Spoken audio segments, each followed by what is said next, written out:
I'm trying to figure out this microphone placement. It just feels weird, but it always feels weird. You know me, you've seen me, right? I dance around, I'm always moving. This whole rooted to an object that is bringing me to you. It's strange. I'm used to this being the object that brings me to you. But anyway, let's have some music, shall we? Good morning. I was so pleased to wake up this morning and not have to shovel snow. A short reprieve, we'll see. I don't know. There could be more coming. There's likely more coming. I think it's supposed to snow through all of February. So you can hear me belly aching, I'm sure, another time. But this morning I did my stretches. I have my coffee. It's a little too hot to drink yet. Yeah, a little too hot. I'm tough in some ways. That's not one of them. All right, we're gonna pick a card, shall we? All right. Honky tonk. Well, all right. I guess we're gonna get the. We're going to get me voice, me golden dulcet tones, worked out first thing. Can we do? There stands the glass. Yes, we can, but we have to decide what key it's going to be in. If I remember correctly.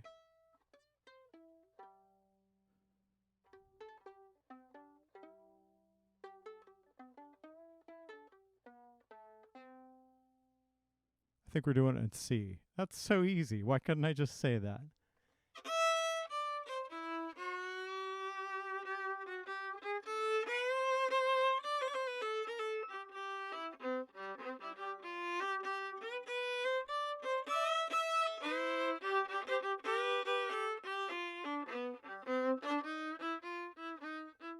There stands the glass.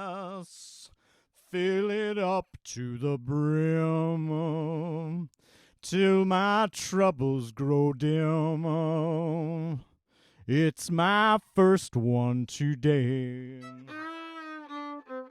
There stands the glass, that will drown all my fears, that will hide all my tears.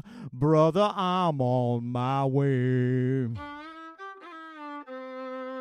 Well, I wonder where you are tonight. I wonder if you are all right. I wonder, do you think of me? Oh, in my misery, there stands the glass. Fill it up to the brim till my troubles grow dim. Brother, I'm on my way.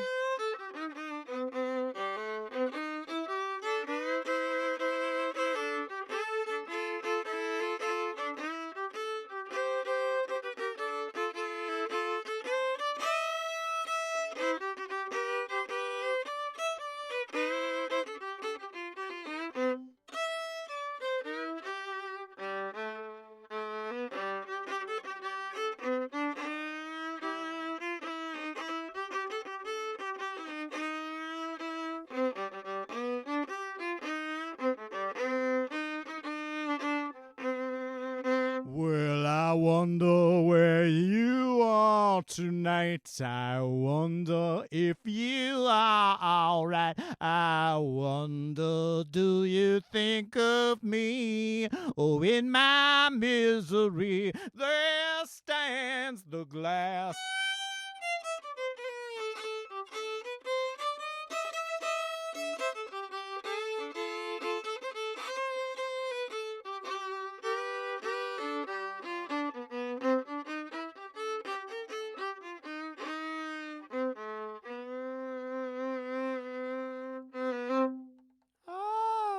Yeehaw. Oh, that was fun.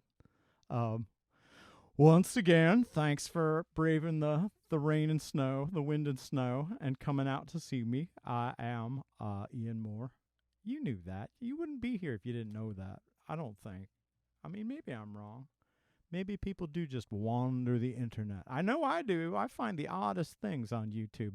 I spent too much of last night checking out like Icelandic hymn singing and stuff like that. It's a wonder I can play any of this honky tonk music.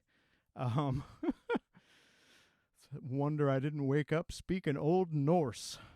Oh, all right, ladies and gentlemen, Old Norse. No, let's play some Irish reels. I've got an idea that I'd like to play you 2 fiddle tunes in the key of D. Wait, no, I'm wrong. First one's in D, second one's in G, and it'll go to E minor. And if you are a newcomer and you're wondering why I seem obsessed with telling people what key things are in, hey, I'm hoping somebody's playing along with me out there, because the whole reason I am doing this is to get that sort of practice you only get playing at sessions, because you know you're playing with friends. So cheers. This is not an adversarial space the way a performance can sometimes be, the way the internet almost entirely is. I don't know, maybe I'm reclaiming the internet for good cheer and comradeship. Howdy, comrade. So I'm going to play The Merry Blacksmith, also known as the Flags of Dublin and Paddy on the Railroad. I don't know. It's known as like 5 million different things. The Merry Blacksmith, key of D, and then the Temperance Reel. And again, that's in G, and it definitely meanders strongly into E minor. And they go like this. How did they go? Psst, psst, how did they go? There we go.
Those are fun, right?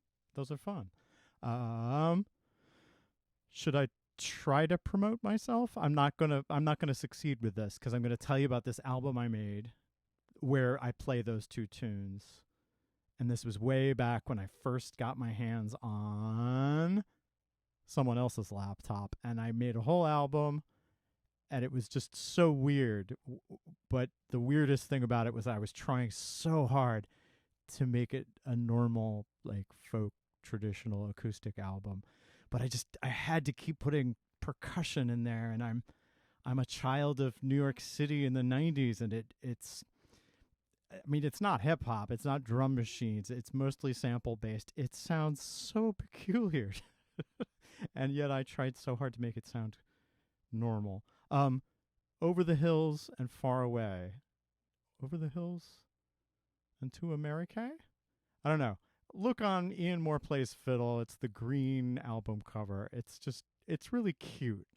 I think it's really cute because it is so obviously from my interior mental sonic landscape, and it's just not normal.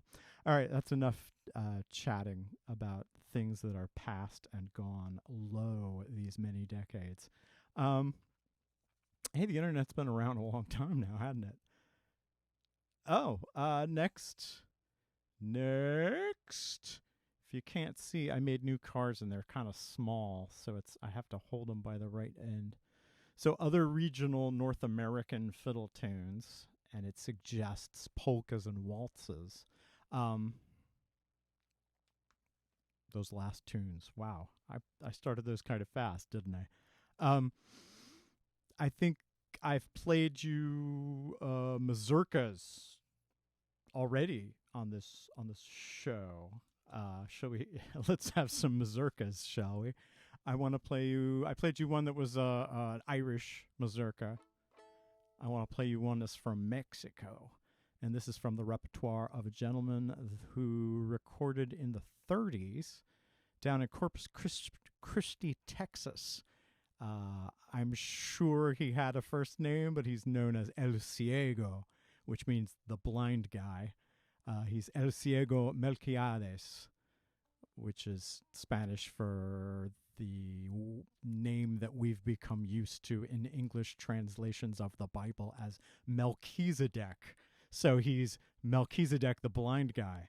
And he played all of these amazing, like, they're not folk quite. They're not light classical quite. They're just Texas dance hall in the upper crust of what I take to be completely Mexican society in Texas in the 1930s.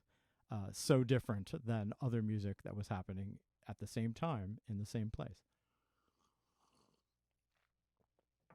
And for those following along at home on their, I can't remember the name of the thing. It was going to be a joke, and I was going to quickly say, playing along on your, I'll just say ocarina, because I can't think of the actual thing that I was thinking of. 3-part fiddle tune. We change key each part, and they're arranged like a number of the tunes I have brought here, including, I think, the last mazurka. It is arranged first part, second part, back to the first part, third part, first, second, first, third, first, second, first, third. And like I said, each of those parts changes key, usually a fifth away from the last one. We start in D, we go to A, we go to D, we go to G, we go to D, we go to A. All right, come on. Boom, ta ta ta ka boom, cha ka ta ka boom, cha ka ta ka ta. Hey.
Yes. Aren't they cute? Isn't it so oh, delightful? Delightful, I say. Um, do I need to do the whole thing about mazurkas? Mazurkas started out as a Polish dance. The Mazurs were a fierce tribe of Polish warriors. And for some reason, that quaint, fun, sweet little dance became associated with them, was created by them. We have no idea. Anyway, it swept Europe. It eventually made it to the United States, which was additionally funny because you had dance teachers advertising like, come and learn the fantastic new dance from the continent, the mazurka. But they didn't they didn't know it.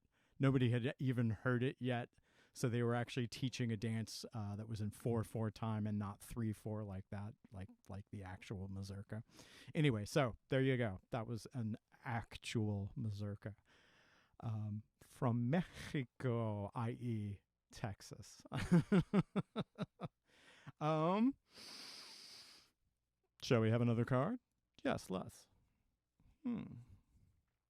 Oh dear. It says ballads and shanties, which is funny considering I think I made a big deal about not singing any sea shanties last time, and maybe even the time before that, because they're so big on the internet right now. Like, how did that happen? The pandemic is doing funny things. You know, I like making sourdough bread too. I did long before long before the internet. Long before we lived our lives on the internet. But I'm sorry. The sea shanties are great. I will stop being such a little Grinch about it.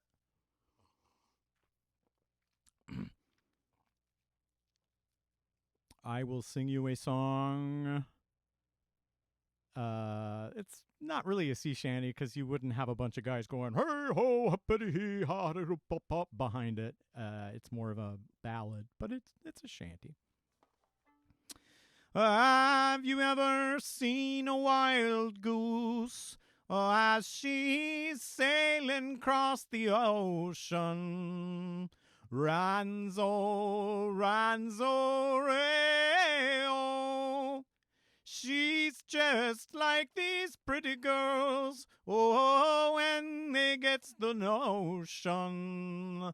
Ranzo, ranzo, reo.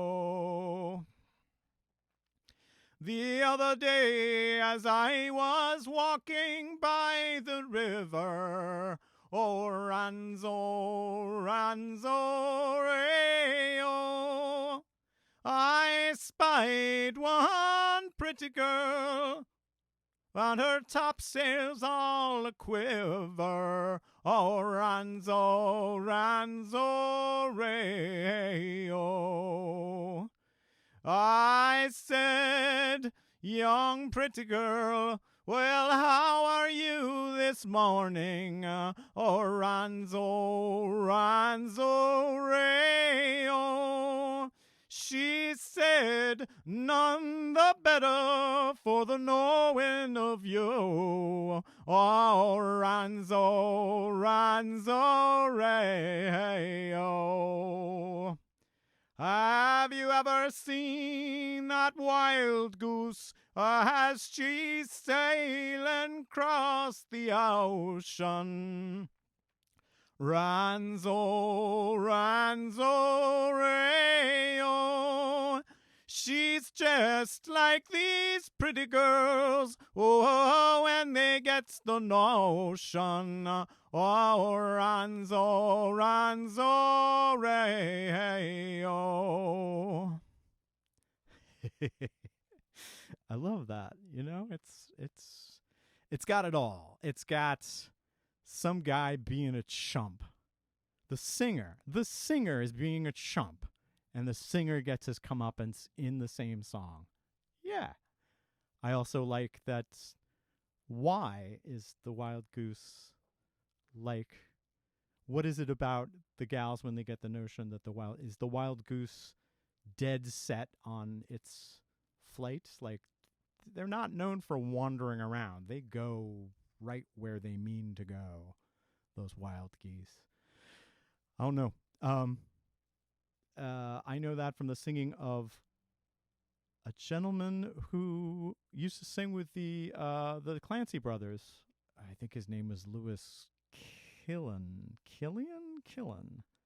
And interestingly, he later in his career sort of dropped out of sight and reappeared as a woman.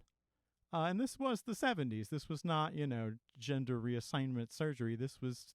He just decided he liked being a woman and dressed such and performed as such. I think there are some appearances of Louise Killen or whatever. So again, I love that this song has this funny little inherent misogyny that has to reverse itself midstream. Like, oh yeah, I guess I am being a bit of a jerk. Cheers to you. I don't know. I like that. All right. That's enough about sexually transgressive sea shanties. You're kidding me. All right. Well, we're going to stay Irish, I guess. I was thinking about, I played these recently with Keith, so I should remember them, right?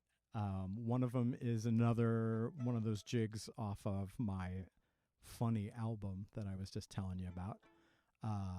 And then the other one is a just absolute smashing anthem of the now defunct, although long may it wave, O'Donoghue's session in Nyack. Lenny used to bring this tune, and it was great, the Champion Jig. So we're going to do Coleraine and the Champion. They are both in A minor, and while their first parts are solidly in that key, their second parts have some surprises. I think one of them likes to go to C right away, and one of them likes to go to G right away. But hey, don't take a fiddle player's word for it.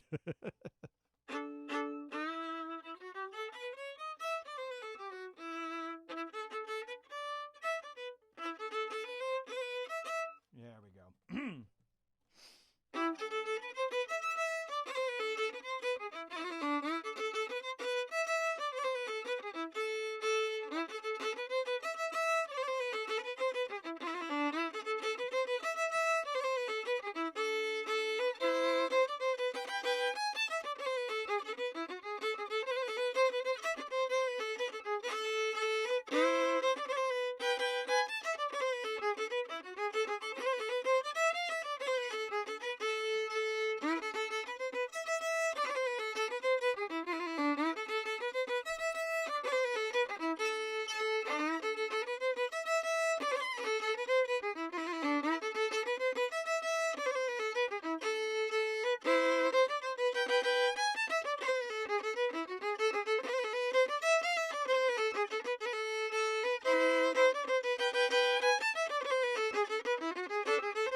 have so many thoughts to share with you right at this moment. My brain is just going to explode here on camera. First of all, I need to move this microphone a little bit this way because I'm starting to just give you shoulder, right? All right. Second of all, I need to put this microphone down so it picks the fiddle up better. From here, I can see the little lights of my preamp that are telling me the level of the input of my microphone, and I can see you're not getting much. I hope someone's hearing this. I don't know what to do. All right, here we go. So this way, hopefully, I can talk into it and play. Yeah, all right. Sorry, we had to figure that out. Maybe I'll just, maybe. Excuse me. Second of all, I wanted to tell you specifically about, all right, Coleraine may be more of an English jig than an Irish jig. I don't know if anyone's going to fight me on that. I mean, Coleraine is Irish. I mean, the place that it's named after is. But I have heard people object and say, oh, I've never heard that on an Irish session. Sorry, bud. And secondly, the champion is really interesting because we recently learned, the assembled members of the NIAC session recently learned that there were some Irish players that were doing a 4-part version of it, and man, does it sound like jazzy, like music hall, ha-cha-cha, vaudeville. So I'm guessing it was originally an American, like, almost concert jig, which came into the folk tradition from the stage, and then a bunch, like, who can remember 4 parts? So 2 of them dropped out because they were no longer deemed necessary. So yes, I have heard a 4-part jig that is amazing called The Champion, and it definitely is that one, or at least related. And then the version I'm playing, I mean, yes, it's the NIAC version, but I think I'm highly affected by the fiddling of Winston Scotty Fitzgerald, who is a very well-dressed Canadian, or at least he is on all of his LPs. So, like me, you don't know that I don't. Actually, you can probably guess that I sleep in this. Roll out of the covers, adjust my tie, and get to work playing for y'all.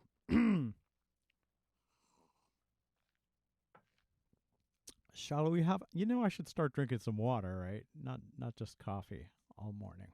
Oh, man. It's just endless.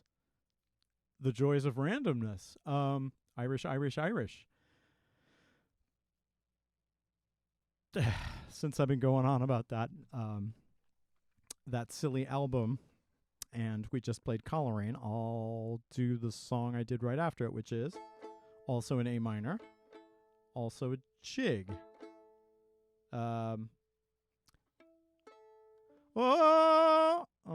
that really going to work? That seems sort of high.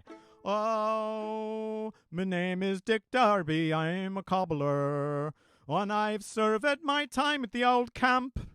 Some call me an old agitator, but now I've resolved to repent with an in-twing of an in-twing of an I-do, with an in-twing of an in-twing of an I-day, with me roo-boo-boo rum-dee, and me love stone keeps baiting away. For 14 long years I have travelled, all by the contents of my pack. My hammers, my awls, and my pincers, yes, I carry them all on my back. With an in-twing of an in-twing of an I-do, with an in-twing of an in-twing of an I-day, with me ro-boo-boo rum-dee, and me love stone keeps baiting away. Oh, me father was hung for sheep stealing, me mother was burned for a witch, my sister's a dandy housekeeper, and I'm a mechanical switch. With an in-twing of an in-twing of an I-do, with an in-twing of an in-twing of an I-day, with me ro-boo-boo rum-dee, and me love stone keeps baiting away.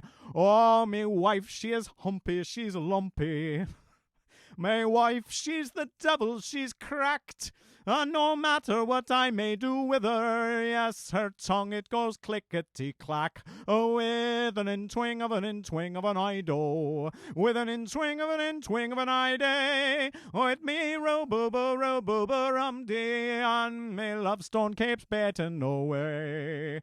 It was early one fine summer's morning, a little before it were day. I dipped her 3 times in the river, and I carelessly bid her good day. With an in-twing of an in-twing of an I-do, with an in-twing of an in-twing of an I-day. With me ro-bo-bo-rum-dee, and me love stone keeps betting away. And your love stone is your heart. Me love stone keeps beating away. Yeah, that's in like some sort of weird. I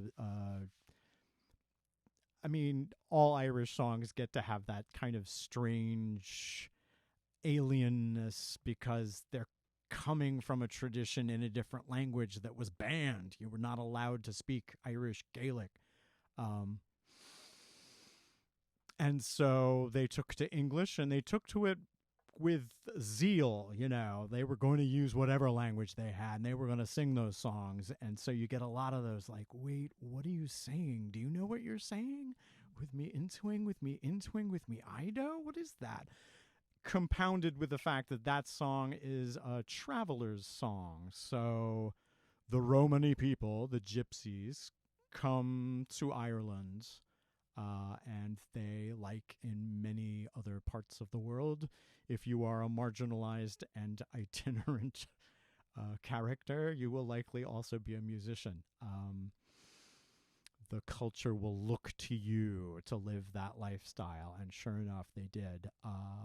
So yeah, when the Clancy brothers do that song, I'm told they would come out with a little hammer.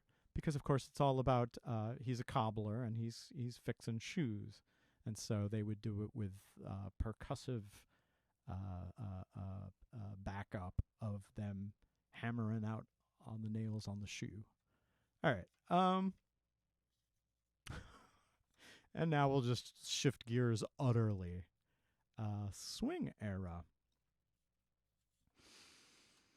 Whew, I don't know. That last song took a lot out of me, I guess. A lot of oxygen. This microphone placement is getting really weird, right? Hey! Hi! I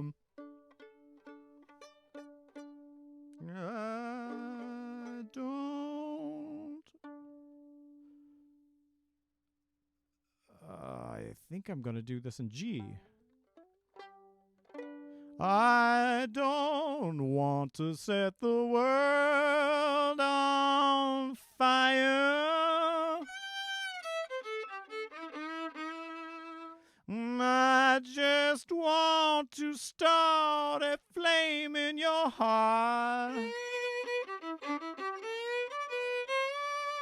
In my life I have but one desire.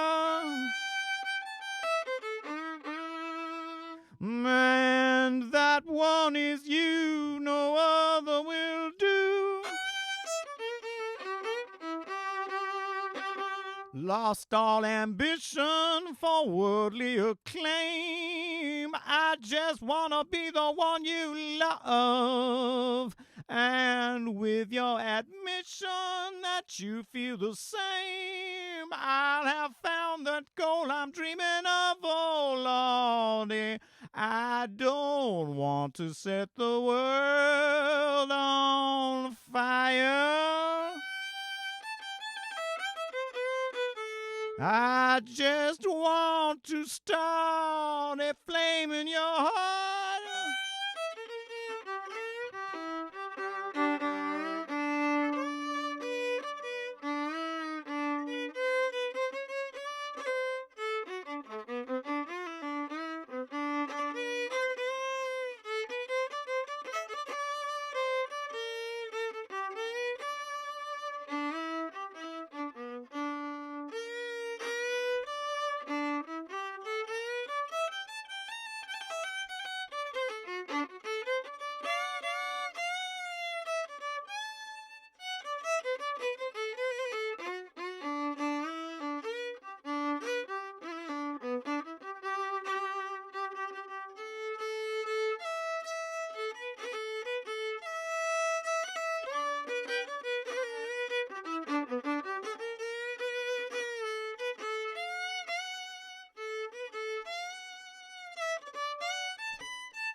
want to set the world.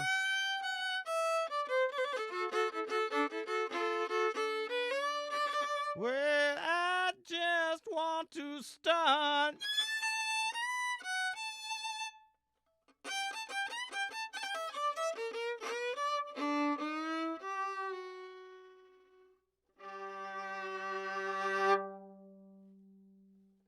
I was in G. Good. All right. I didn't make that up. Yeah. I love that tune. Apparently it was in a video game. Anybody out there? I think it was Fallout, which of course is sort of famous for having a weird retro vintage aesthetic in the middle of its apocalyptic. Am I really discussing a video game I've never played on the internet? God love us. I think I have to just pick another card now. Oh, great. All right. Ren Fair. Ren Fair. I've discussed this, and I don't want to bore you if you've heard it already. I have 2 Ren Fair cards in the mix, and they basically mean, hey, yo, music before Bach. And that's kind of the beauty of going to a Renaissance festival, a Ren Fair, is people dress up as whatever they've wanted to from that general period. Like you walk around there and it's like, oh, that guy's dressed for the Norman Conquest, you know, he's dressed for the Dark Ages, and that cat's dressed for Shakespeare, and Louis the Sun King is next, you know? Have I been to a lot of Ren Fairs? No, not really. I think I've been to 2, and one of them I was playing at, so I was just as guilty as anyone of representing whatever I could cobble together. Hey, how do you like my outfit? Speaking of cobblers. Where was I? Renaissance Festival, the continent. So yeah, I have one card that says English, Anglo, Ren Fair, and one that says the continent. So we got to pick something from France, Germany. There wasn't a lot preserved from further east of that. Oh, I know. Hey, hang on. Yes, I have a music stand here, and I'm looking at something that I have been working on. Okay, yeah. We're going to do something nominally Baroque. This is from a Rameau opera. So he's fancy, frilly French opera from, you know, before the Revolution, when we're still glitzy aristocrats. But yeah, like a lot of operas of the time, especially French ones, you know, you had a corps de ballet, you had a dance troupe, and they needed numbers. So yeah, okay, you can sing whatever you like, you can put whatever plot together you like, but you better have some dances. This is from an opera called Le Naissance d'Osiris, I guess. I guess that's how you pronounce Osiris in French. It's the birth of Osiris. So yeah, way ancient Egypt pagan craziness. I don't know if it's supposed to sound Egyptian. It does not. It sounds very French Baroque. But I want to play you a contradance. You know, there are gavottes and musettes and all kinds of dances in the opera, but there's this one contradance. And what I love about this, to me, all right, so I started out as a classical kid. You know, I went to violin lessons, and I gradually learned to absolutely hate it, and I dropped lessons. And it took a while for me to sort of reconnect and reconfigure my thinking, because, of course, I had to, because otherwise I'd be a little Grinch all the rest of my life, because my father, his world is classical music, and I want to take part in my parents' world.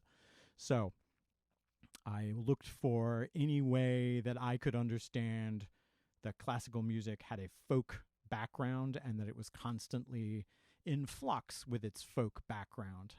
And the idea that, okay, a contredanse is the fancier French version of an English country dance. So, okay, look at your cute peasants. They're doing a little country dance. We want to do that in our fancy opera.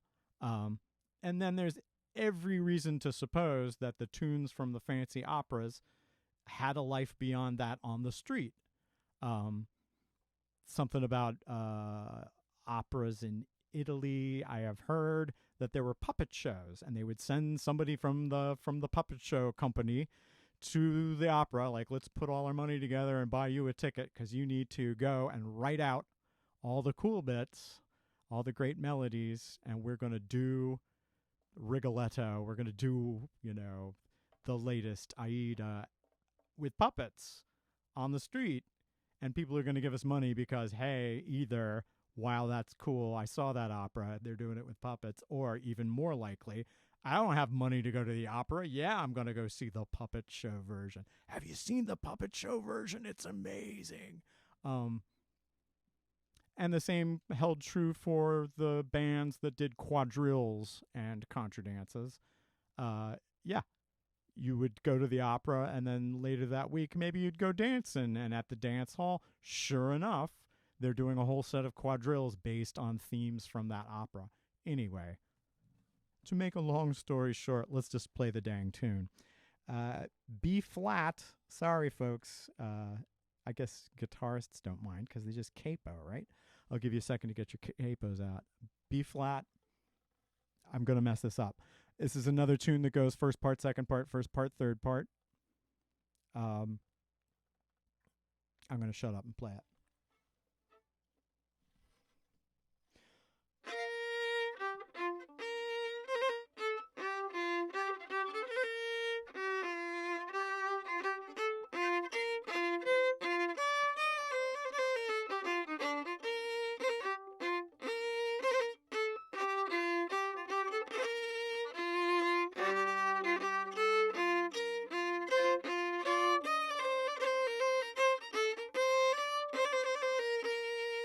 Oops.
I spent part of last week looking for the sheet music to that and then tampering with it so it would make sense for a folk fiddle player. And I did okay. I wanna woodshed that one a little bit longer. I need some practice on that. Next card, shall we? Shall we leave the Baroque era and go right back to Irish hornpipes and or polkas and or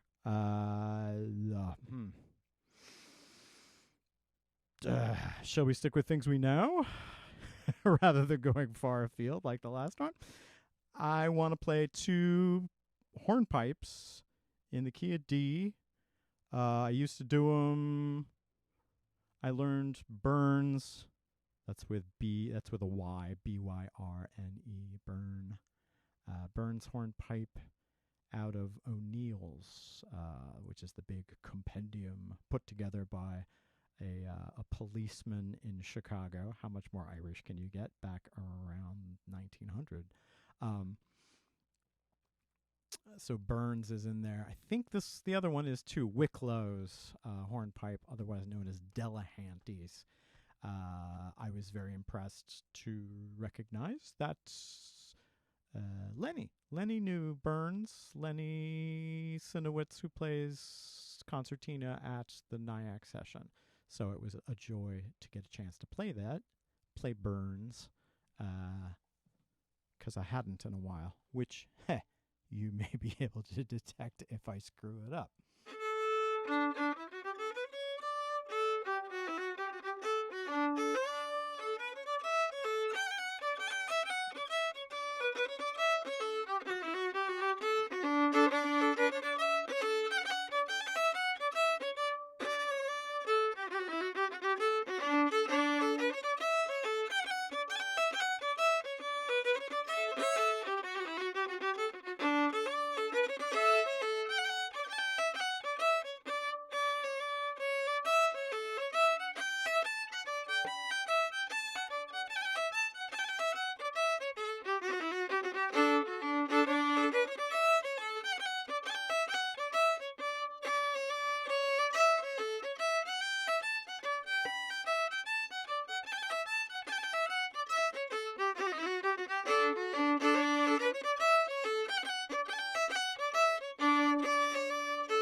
Suddenly it's getting real tight here around the microphone. I keep banging into it. I keep worrying I'm going to hit my coffee cup with my fiddle bow. I don't know. It's so tense, so stressful. I'm sure there are plenty of you out there who have a much more stressful life. But just take a moment. Spill out a little coffee for your friend and comrade, Mr. Ian Moore. Oh, gracious, we have 5 more minutes. Have I played like 3 tunes in this whole hour? I don't know. And I almost wish that I hadn't pulled another card because I don't really know what I'm going to do. Early swing. Sure, I know what I'm going to do. I want to do Avalon. Key of F.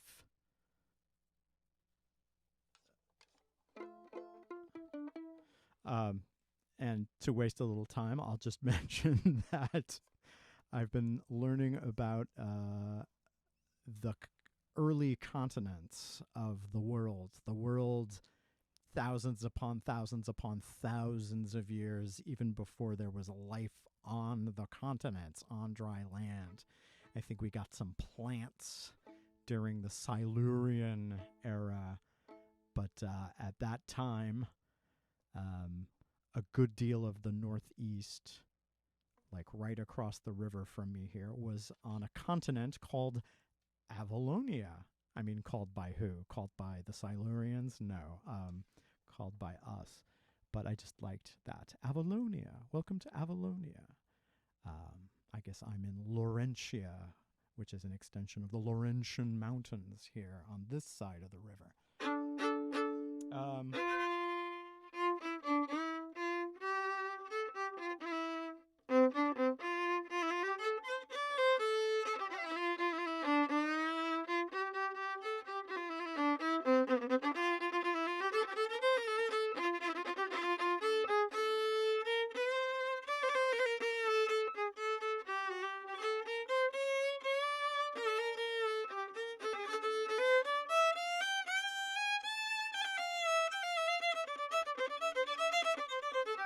Well, I met my love there in Avalon, oh, besides the bay. And I left my love there in Avalon. Yes, yes, I sailed away. Well, I dream each night of Avalon from dusk until the very misty dawn. And so it is that I think I shall travel on to lovely, wonderful Avalon.